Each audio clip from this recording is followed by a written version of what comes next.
58 की કોઈ નથી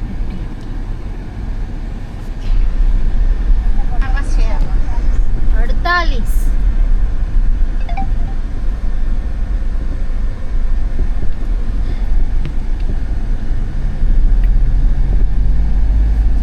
બે વર્ષમાં વન પ્રવેશ બધી વનની બહાર 51 50 પૂરા થવા થઈ જ જશે ને 48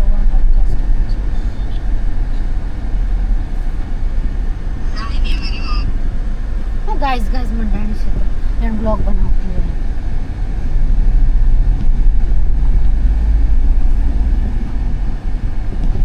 આ પેલું નવું બની ગયું એડો મસ્ત છે એટલે જ જઈ રહ્યા છીએ નિશા પેલું કેવું કે મરીન ડ્રાઈવ આપણને છે હા આપણને પછી ક્યારે મોકો મળે ને આપણે આવીએ બી નહીં આજે જઈએ જરા ટ્રાય કરીએ રવિવાર છે એ બધા એવું કહે છે કે અત્યારે વેકેશન ના કારણે બહુ રસ હોય છે